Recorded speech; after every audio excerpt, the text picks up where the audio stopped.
Stretching 5.5 kilometers into the Arabian Gulf lies the most audacious engineering project the world has ever seen. Palm Jumeirah is so vast it can be seen from space. Built only from sand and rock, threatened by earthquakes, violent storms and erosion from the sea, it's remarkable that Palm Jumeirah exists at all. If God had wanted an island in the shape of a palm tree in the ocean, he'd have put one here. Engineers must race against time and battle constantly with the forces of nature. This is a megastructure they thought could never be built. August 2001. The Arabian Gulf is a massive activity. Dubai is building one of the biggest man-made islands in the world. Engineers have a daunting task ahead of them because this is a construction like no other. All structures stand in defiance of nature. Most are built from concrete and steel, materials that are artificially strengthened. But this massive island is being constructed out at sea, using only natural materials, sand and rock.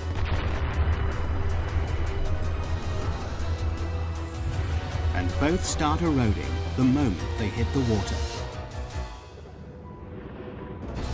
For project manager Bob Berger, it's a daunting task. Any construction is in defiance to nature, and this is an extreme example of that. Every day, we're trying to prevent the destruction of what we built. The Middle East, Dubai, the jewel of the Arab world. A kingdom built on the profits of its oil reserves. This tiny emirate, twice the size of London, is one of the richest places in the Arab world. But it hasn't always been like this. 50 years ago, Dubai was a trading town built on a creek. Over half a century later, it's been transformed. Now it's famous for gold, trade, and oil. But there's a problem on the horizon. By 2016, the oil will have run out. It'll mean disaster for the economy. Dubai must find a new source of income. The Crown Prince, Sheikh Mohammed bin Rashid Al Maktoum, has a $2 billion plan to save his country. He's ordered his kingdom to transform itself into the world's #1 luxury tourist destination. And the Crown Prince has a history of getting what he wants. To put Dubai on the map, he's already built one of the most luxurious hotels in the world, the Burj Al Arab, created top-class golf and race courses, and is planning the world's tallest building. But now, the Crown Prince's big idea is mass tourism. Dubai seems the perfect spot. It offers sun almost every day of the year, glorious beaches and azure seas. 5 million tourists visit here annually. Now they want to triple this to 15 million. But there's a problem. The coastline is a mere 72 kilometers long. Not enough space for all these extra people. But how do you make your coastline longer? The Crown Prince's plan is to build a massive island, and he wants it done by 2006. This daunting task falls to Sultan Ahmed bin Sulayman. Starting with a blank piece of paper, he draws a circular island. He's delighted. It increases the coastline by 7 kilometers. But for the Crown Prince, it's nowhere near enough. He looked at it was a circular island, which gave us about 7 kilometers of beaches. And he said, why not 70 kilometers? It's back to the drawing board. This time, the Crown Prince works on the design himself, pulling it about to increase the beachfront. Nothing seems right. But then he comes up with an audacious plan. What better for a paradise island than the shape of a palm tree? 5.5 kilometers across, it increases the coastline by a whopping 56 kilometers, 9 times more beachfront than the circular island. But no one has ever built an island this size and shape before. When I first heard of this project, I couldn't believe it. I thought it's incredible. The extraordinary plan is to build a city at sea. The Palm will be covered with luxury villas, shopping malls, and restaurants. The crescent-shaped breakwater, linked to the Palm by a tunnel, will hold 22 hotels. The easiest way to build such a massive structure at sea is to use concrete and steel. But this doesn't fit with the Crown Prince's plans. His idea creates an added challenge. To blend in with its surroundings, the island must be made entirely from natural materials. The palm-shaped island will only be made from sand, 94 million cubic meters of it. All that protects this from the sea will be a breakwater, 5.5 million cubic meters of rock. Together, there's enough sand and rock to build a 2.5-meter high wall circling the entire world.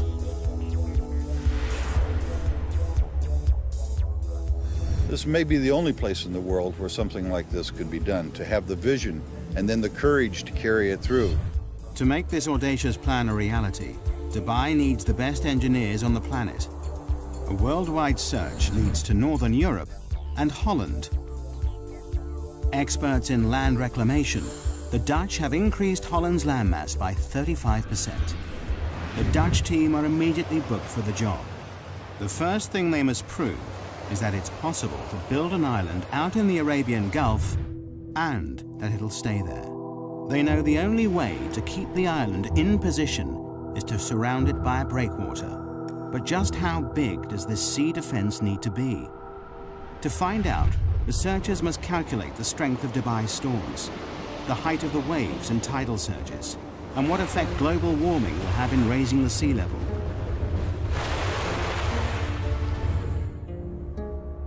The biggest fear for all coastal engineers are massive freak waves.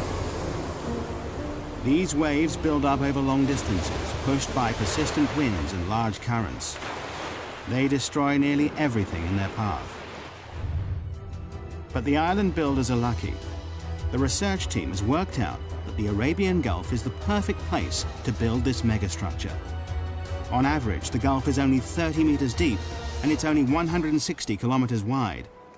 It's too short and too shallow for catastrophic waves to build up. But the team know they will get Shamal storms.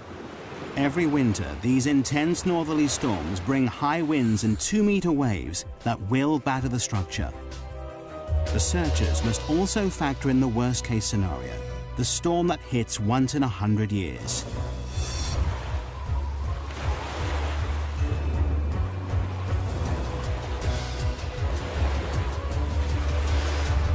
The team do the final calculations. To protect this fragile island, the breakwater must be at least 3 meters high above the waves and 11.5 kilometers long. But just when the engineers thought they were ahead, they're given another challenge. The developers in charge of this megastructure want to start construction immediately, before the research is complete. It's a huge gamble that could come back to bite them. If they haven't got it right, the whole structure might be washed away. As well as starting before they're ready, the engineers must perform a miracle. Normally, a project like this would take 15 years to build, but they must do it in 5. Before work can begin, the engineers must first work out just where this awesome creation should be built. The job falls to one man, project manager Bob Berger. Of course, one of the problems we have working in the sea is that there's no place to put stakes. Don't know where this project is going to go. So what we did, we were requested by His Highness Sheikh Mohammed to know where this island is going to be. We marked off the center of our plot. I stood there, the very first one, right in the edge of the water. My arms down the beach each way, closed my eyes. This is the center line of the project. An engineer puts stakes in that line, and that became the center point of the entire project, just like that. August 2001, the breakwater construction team take to the sea. They've only 2 years to build this massive 11.5-kilometer sea wall. But just as they get started, disaster strikes. September the 11th, 2001. The World Trade Center in New York is attacked in a brutal act of terrorism. Overnight, tourism to the Middle East stops. But work has already started on the Palm Island. Will millions of dollars and months of research all be in vain? September 2001. In the wake of terrorist attacks in the United States, travel abroad halts abruptly. Fear and panic spread. People are too frightened to travel, particularly to the Middle East. It could have disastrous consequences for Dubai's ambitious plans. Work has already begun on building one of the biggest man-made structures in the world, a giant palm-shaped island that'll transform Dubai into a world-class holiday destination. The massive 11.5-kilometer breakwater is under construction. Both the breakwater team and the Palm Island team are assembled to make the dream a reality. But 9/11 throws the plans into turmoil. The 1,200 foreign engineers fear their lives could be in danger. They make contingency plans to leave the country. In the meantime, they're advised not to go into Western hotels and bars. Business slumps. Beaches are empty. Restaurants deserted. No one wants to be here. For 3 months, Dubai grinds to a halt. The sun is setting on the Middle East's tourist industry. But the job must carry on, whatever the political climate. The oil reserves are running out. The Crown Prince stands firm. The developers are now committed to the build. Millions of dollars have been spent hiring the world's top reclamation engineers. They've worked on huge projects, like Hong Kong's Cheplak Kok Airport, Holland's North Sea Wall, and Singapore's industrial centre. But no one has reclaimed a structure this size or shape before. By November 2001, the race to build this megastructure is really underway. 9 barges, 15 tugboats, 4 dredgers, 30 heavy land-based machines, and 10 floating cranes are needed to construct the massive seawall. For the breakwater team, their first step in this awesome challenge is to build up the sea floor. 3 massive dredgers take up a thin layer of sand from the barren seabed nearby. Then they dump this sand in a layer up to 7.4 meters thick. This must be done while the sea is at its calmest. To keep it in place, barge loads of rubble are dropped on top of this. This bed of rock will raise the breakwater from 4 meters below sea level to 3 meters above. It's the beginning of the sea defense, without which the island cannot exist. The sloping layers take out the force of the waves as they hit the wall, but the sand and rubble layer is only the base, the core of the breakwater. What really creates the protection is the outer armor. For this, engineers need vast lumps of rock. Each piece of rock weighs up to 6 tons. It's these massive boulders that will protect the fragile island from the destructive force of the sea. But sourcing enough rock is an enormous task.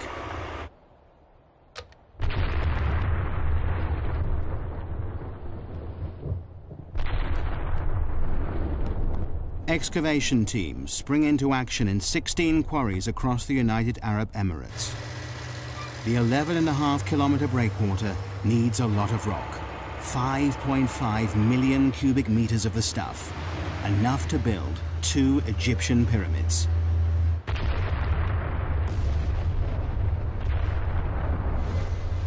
Rock is blasted out of the mountains night and day. Loaded onto dozens of lorries, it begins the arduous journey to the coast. Here, the rocks are immediately piled onto barges and shipped straight to the construction site. It takes less than 24 hours for each rock to travel from quarry to breakwater. 24/7, this floating conveyor belt delivers up to 40,000 tons of rock per day, nearly the same weight as 2 aircraft carriers. The density, size, strength, and permeability of each boulder is crucial. This stone wall must last for centuries. There's no concrete or steel holding these rocks in place. These vast boulders are not just dumped in position, graded by size and weight, it's the sheer volume that keeps them here. Positioned by cranes, each rock must interlock with the next to withstand the full force of the sea. Constant checks are needed to ensure the breakwater is in the right place and the rocks are stable. The only sure way to do this is to send in divers to pinpoint and check every meter of it. Nothing about this megastructure is left to chance. Any movement could cause the rock to crack and the wall to disintegrate, leaving the whole project vulnerable. A detailed study of the breakwater rocks below the water is noted. Divers are looking for signs of fatigue on these 6-ton boulders. Their fear is that some will have splintered or been knocked out of place by strong waves when they were put here. Every 27 meters, a diver surfaces to record the location of the rocks they're checking. The reading is taken from a man based on land, but so far this section of the breakwater stands firm. January 2002. 6 months after work began, a large section of breakwater stands proud 4.5 kilometers out at sea. For everyone involved, it's an exciting time as the dream becomes reality. When the first breakwater came up, of course, we all went out there. We had to stand on it, this tiny little precipice of rock in the middle of the ocean, and look back at Dubai and say that this is the beginnings of our job. It's a momentous achievement for the team, but there's still over 10 kilometers of this vast sea wall to build. The engineers are jubilant, but their happiness is short-lived. Winter is closing in. With a schedule of only 2 years to complete the breakwater, the last thing anyone needs is a delay. Winter in the Middle East brings shamals, great storms with winds of up to 56 kilometers per hour. Wind shifts are sudden, whipping up the sea, bringing torrential rain, violent thunderstorms, or blinding dust storms. On land, little can move. Out at sea, things are even worse. Massive waves batter the boats that need dead calm water to place the sand and rock with pinpoint accuracy. We had to seek shelter in the very little shelter that we had built. Engineers planned for the bad weather, but the storms of March 2002 are worse than they feared. Everybody crowding around trying to protect themselves from the storms. The boats find shelter, but more worryingly, will the breakwater hold? It's a nail-biting time. Over the next 3 weeks, the storms are relentless. All the engineers can do is watch and wait. The breakwater stands firm, but the schedule is slipping. The construction team is 3 weeks behind, and the pressure is immense. Every second counts. It's vital that the fragile sand island has protection. Only when a 550-meter-long section of breakwater is built can the Palm Island begin to rise above the sea. But the schedule is desperately tight. The entire megastructure must be complete by 2006. They have 2.5 years to create the island and breakwater, and just 2 years to build the city on it. The only way to meet the deadline is for both the breakwater and the island to be built at the same time. It's not an ideal situation. It will mean that throughout the build, the Palm Island will have the bare minimum of protection from the sea. But the engineers have no choice. The deadline is set. While the second team building the island wait for the protective breakwater to be built, they keep ahead of schedule by laying the sand foundations below sea level. But now, 8 months after construction began, they are desperate to break the surface. Finally, April 2002, the first 550-meter section of the breakwater rises 3 meters above the sea. At last, the builders of the Palm can step up the action and bring the island above sea level for the first time. To complete this massive island, Team 2 has the awesome task of finding 94 million cubic meters of sand to create their island, enough to cover the whole of Manhattan 1 meter deep. It's an enormous job in itself, but finding the right sand is an added headache. Dubai has more sand than it could ever need, but there's a problem. Desert sand is the wrong material for the job. It's too fine. The particles won't cling together. It means that the vast sand island would simply wash away. The engineers must look elsewhere. The best sand for the job is found 6 nautical miles out at sea. This sand is much more suitable. It's coarse, packs densely, and is more resistant to wave impact. They will dredge sand from the Gulf seabed. And there is an added benefit. The dredgers will spend less time transporting the material to the construction site. In just 3 hours, a dredger travels to and from the site, scoops up the sand, and sprays it into position. It works a 5 square kilometer area, dredging up the top meter of the sea floor. It takes less than an hour to fill the 8,000-ton tank with sand.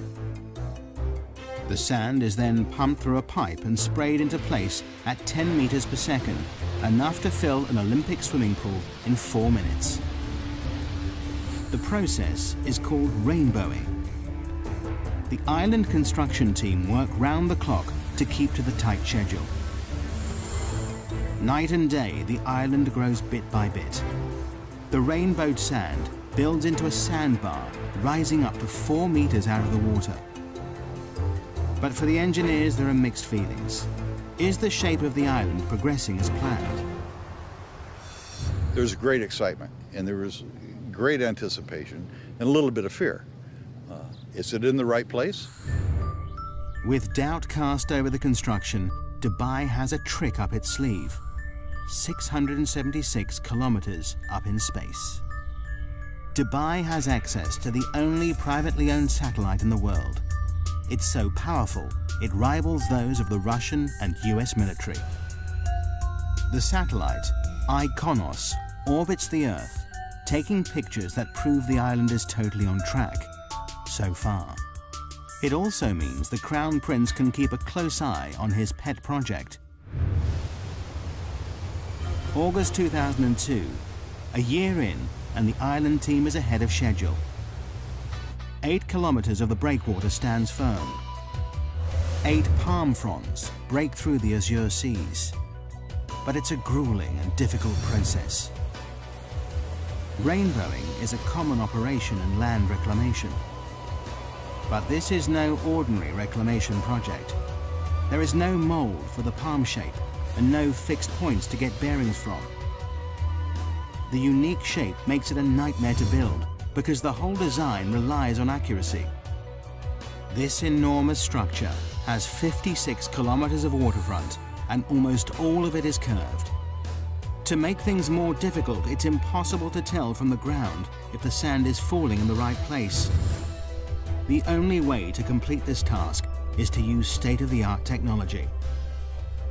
Prior to GPS, we couldn't have done this job. There are only 2 straight lines in this project. All the rest of them are curved. It's all down to a team of 5 men who walk the perimeter of the island every day as it takes shape. It's grueling work. Summer temperatures reach a searing 48 degrees Celsius. Humidity hits 95%. With heavy packs strapped to their backs, these mobile receivers create a grid reference for the island. Receiving signals from space and a fixed position on land, the height and position of the sandbars is recorded. With these coordinates, dredgers can sail into the exact position and rainbow the sand with pinpoint accuracy. Only by using state-of-the-art GPS technology can this awesome megastructure take shape. As the world watches, the Palm Island becomes a reality. At the same time, faith in this tiny emirate is restored. Post 9/11, Dubai emerges as a safe haven in the Middle East. The beaches fill up again. Business resumes. The Crown Prince's gamble to continue construction has paid off. But there is still a deadline to meet. The island must be built by 2006.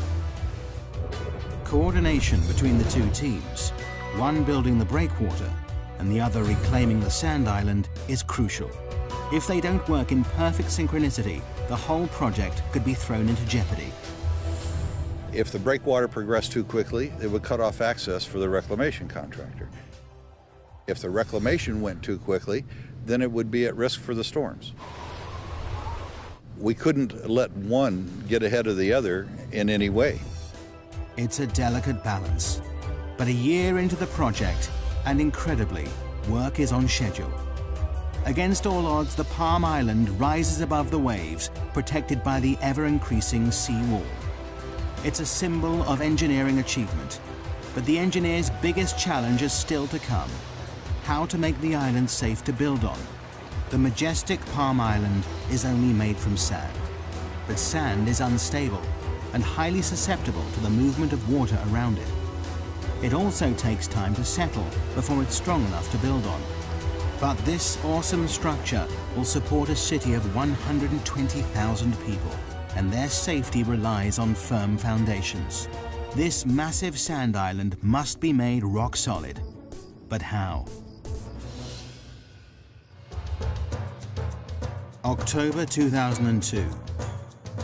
Dubai is building the world's most audacious engineering project in the Arabian Gulf. A 5.5-kilometer island in the shape of a palm tree, made entirely out of natural materials. A year into the build, and 2/3 of the breakwater is complete. 8 kilometers of massive rocks piled 3 meters above the waves, backed by 200 meters of beach that will eventually carry 22 hotels. Behind this sea defense, the first 9 palm fronds made of sand rise above the water. Dredgers spray sand from the seafloor, a process called rainbowing, to create the first half of the 5.5-kilometer island. But building a man-made structure in the middle of the sea with only rock and sand throws up challenges every step of the way. The team constantly battle with nature as the sea erodes the work they do. We worried initially that we could actually do it, that we could place the sand where it should be, that we could place the rocks where they should be. The teams now race to finish the project. But then the engineers discover a problem that could put the whole project in jeopardy. The decision to start construction before completing the research has finally caught up with them. Coming in or going out. The sea is not circulating around this massive megastructure as they planned. The tides are not flushing the system properly. Clean water is not moving fast enough round the inner waterway. The water is in serious danger of becoming stagnant. People have paid millions for a piece of this paradise island. Green, fetid water is not going to work. A solution must be found, and fast. Changes must be made to the design. But all the time, the Palm Island is taking shape to the original plan. Further tests are run on the computer. Luckily, the solution is found just in time, and it's simple. The seawall must have 2 breaks in it. 2 4-lane bridges link the sections of the breakwater. These 2 openings mean enough fresh-flowing water can get into the system. Twice a day, the tide enters the structure, pushing clean water around the fronds. Over 2 weeks, the entire waterway is replenished. But there is always a fear it may return. Environmentalists now test the water every day to check that the system is working. The return of algae and stagnant water is something they can't allow. With the water quality assured, the project is back on track. Teams race to finish the structure. 7 dredgers rainbow the sand, creating the last few palm fronds. Floating cranes lift the final rocks into place. By August 2003, the breakwater is complete. An awesome 5.5 million cubic meters of rock now holds back the full force of the sea. 2 months later, in October, the island reclamation is finished. 94 million cubic meters of sand have been pumped into the Arabian Gulf to create the perfect palm shape. In just over 2 years, the Palm Island has finally risen from the sea. The deadline has been met just on time, and phase 1 of this monumental engineering challenge has been accomplished. there is still a very long way to go. Phase 1 is only the completion of the foundations. Now to fulfill the Crown Prince's dream. 4,500 houses and apartments, hotels and shopping malls must be built along the waterfront. This sand island must support an entire city. But here lies the next major problem. Sand is not easy to build on. Because the sand has been sprayed into position, it's loose and uncompacted. We get the material for the islands dredged from the seabed, which means that all the fine materials are already cleansed from the sands. You can drive on it within a couple hours after you reclaim it. However, it's not satisfactory to build on. But a strong base is vital to support this city at sea. Before construction can start, engineers must find a way to compact the sand to make it firm. In theory, the idea is simple. All we have to do then is compress the top layer. As you can see, when you press down, very little displacement, except straight down, nothing to the side. That gives us a firm surface to build on. But in reality, the engineers are working with an area spread over 5 square kilometers. Over time, the sand will compact naturally, but this will take years. And time is something the engineers don't have. Construction of the infrastructure must start immediately. As if the schedule wasn't pressure enough, there is another, more important reason why the foundations of the city must be made extra strong. Dubai sits just on the edge of a major earthquake zone. Bam, Iran, north of the Arabian Gulf. 5:26 a.m., 26th of December 2003. The town is hit by a quake measuring a massive 6.6 on the Richter scale. In minutes, 60% of the buildings are leveled. 43,000 are dead, 20,000 injured, and 60,000 are homeless. Following this, multiple quakes hit Dubai 480 kilometers across the Arabian Gulf. It's a wake-up call to the Palm Island project. If the epicenter hit Dubai, it could spell disaster. Should an earthquake come through the area, the sand might lose its cohesiveness down deep. The reclamation process piles sand one grain upon another. If we put the ocean around it,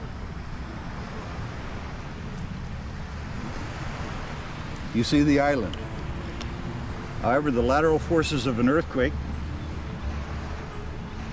can make the island disappear. This terrifying phenomenon is called liquefaction. It happens when a quake shakes the Earth's surface, causing sand particles to move. As the sand compacts, it pushes the water between the particles upwards, making the ground liquefy. It means the island would sink back into the sea. This was terrifyingly evident in Kobe, Japan. In 1995, an earthquake measuring 7.2 on the Richter scale rocks the city. In seconds, the buildings are reduced to rubble. But in the harbor, events are very different.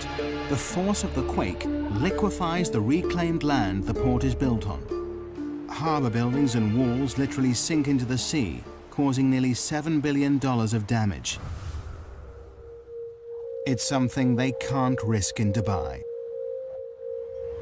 Before any houses can be built, Palm Jumeirah must be made strong enough to prevent it from liquefaction. The team work out they need to compact a layer of sand 12 meters deep, too deep to compact by normal road roller.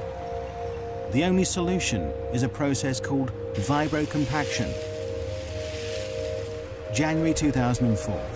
15 machines work around the clock to firm up the land. Probes drill over 200,000 holes into the ground across the surface of the island. High-pressure water and air drives each probe deep into the earth. This shaft then vibrates, shaking the ground around it. the earth is compacted. It's a tried and tested formula. As the sand compacts and sinks, more sand is poured in until the area around the probes is rock solid. It takes the team 8 months to stabilize the 17 palm fronds, but it has to be done to ensure the safety of 120,000 people who will live and work here.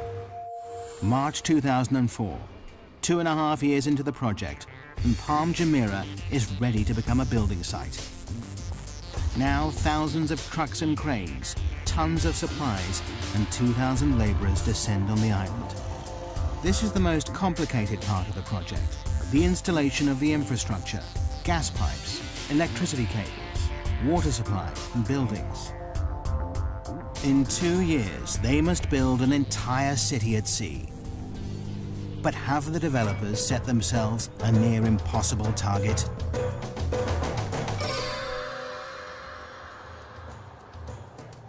January 2005.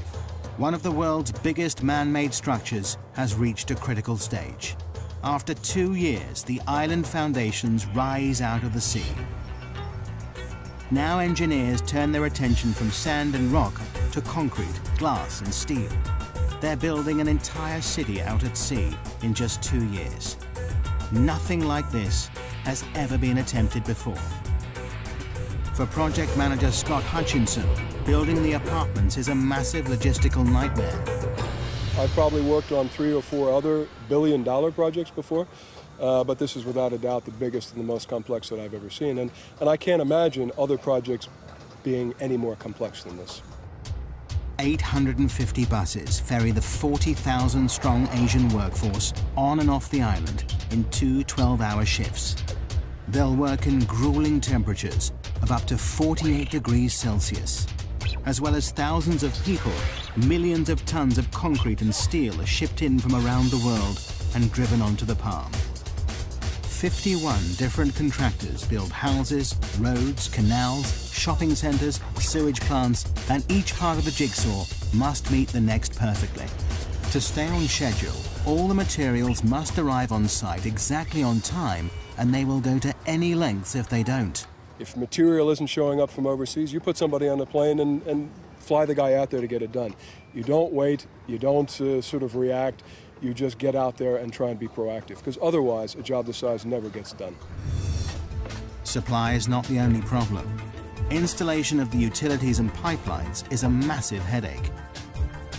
Miles and miles of gas and water pipelines need to be laid across many different parts of the construction site.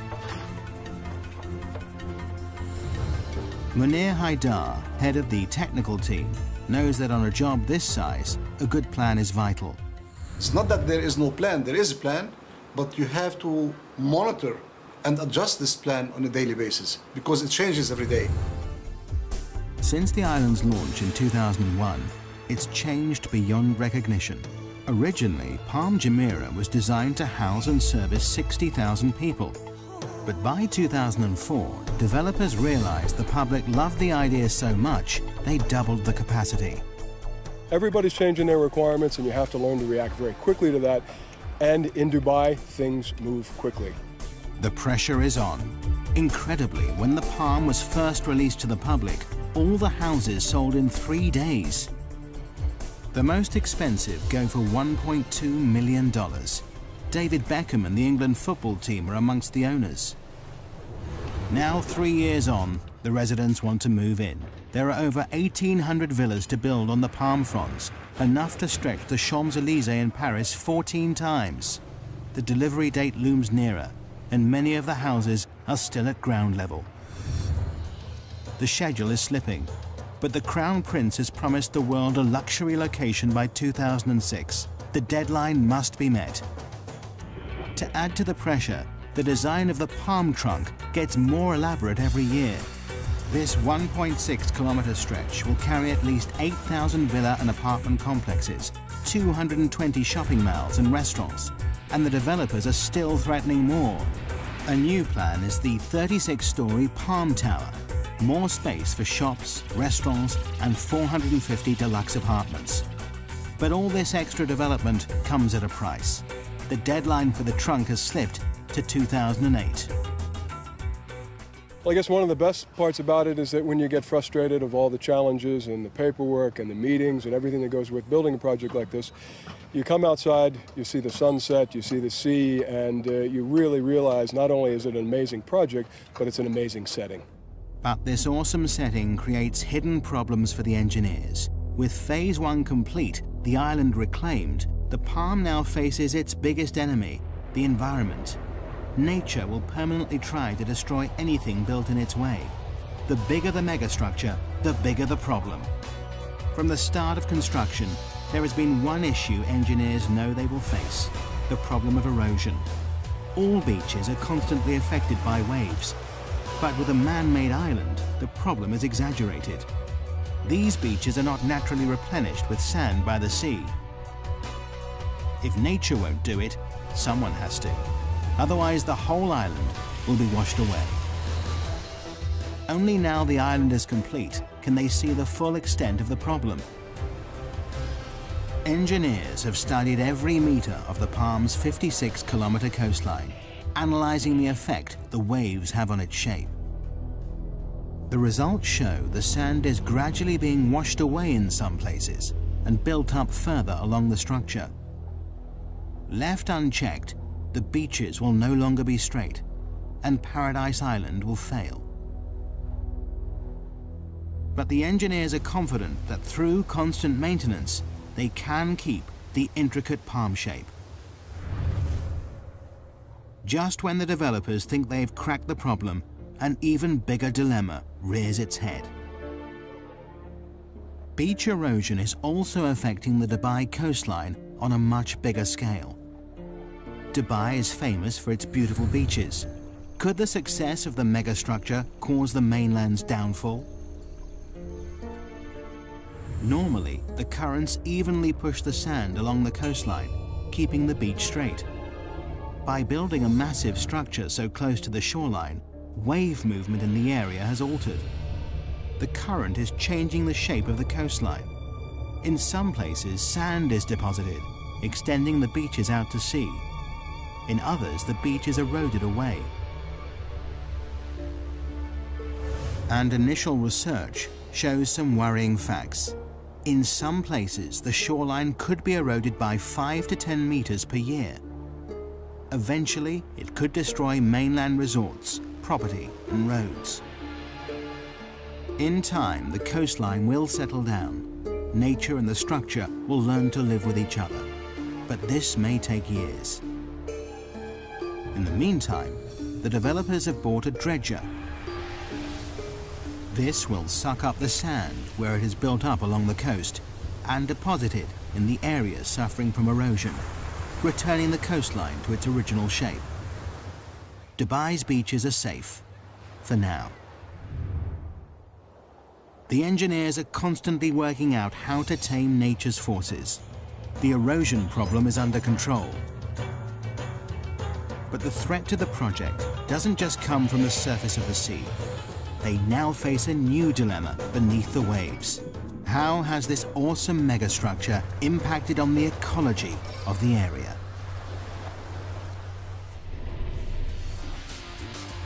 August 2005.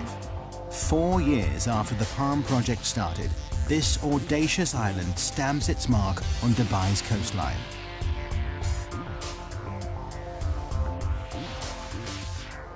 This was the first step, a big step, in putting Dubai on the map.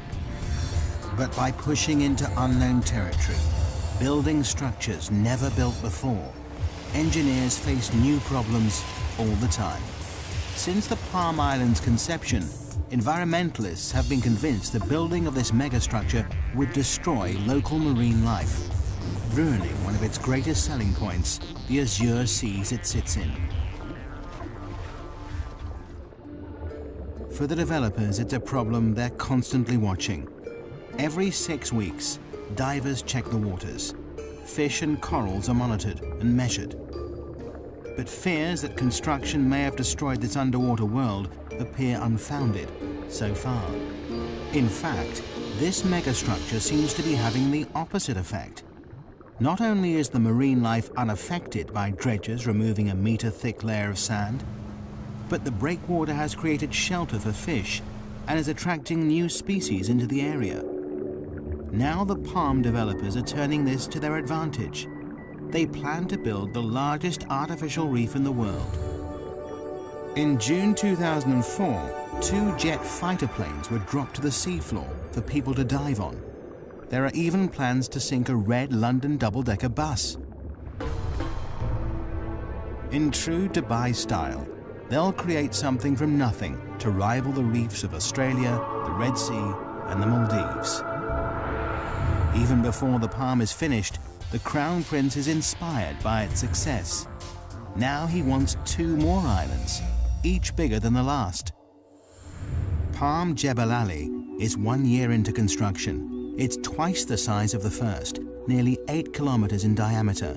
This is designed to be a tranquil island with 29 luxury hotels and an inner ring of water homes that spell out an Arabic poem scribed by the Crown Prince himself. Even bigger is Palm Jumeirah. Work has just started on this whopping 14-kilometer-long island that will support 500,000 people. Although engineers have the confidence of knowing how to build these structures, they now have a more worrying problem: supply. To raise this island from the sea will take 1,500 million cubic meters of sand, 15 times the amount needed to build the first Palm. Could this outrageous structure fall at the first hurdle because of lack of materials?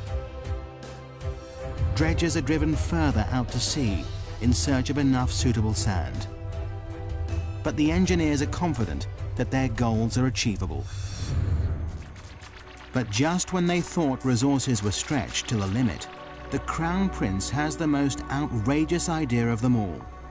To make Dubai the #1 tourist destination, he wants to build the world. 4 kilometers out at sea, hundreds of small islands are being constructed. Seen from the air, these islands will take the shape of the continents of the world. It's an even more complicated structure to build than the Palm. This is not 1 island, but 300, and each one is different, varying in size from 5 acres to 20. The deadline for these exclusive private islands is 2007. Arizona, Wyoming, France and Australia are all up for sale. They cost anything from $6 to $36 million, and that's before anything is built on them.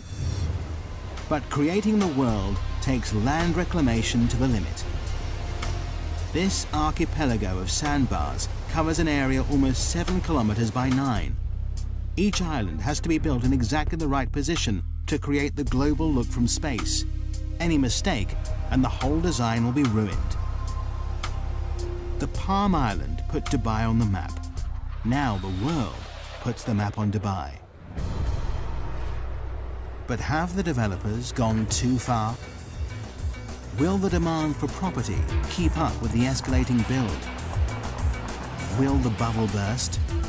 So far, 2 of the Palm Islands are completely sold out. A third of the world has been snapped up. But this still leaves a lot up for sale.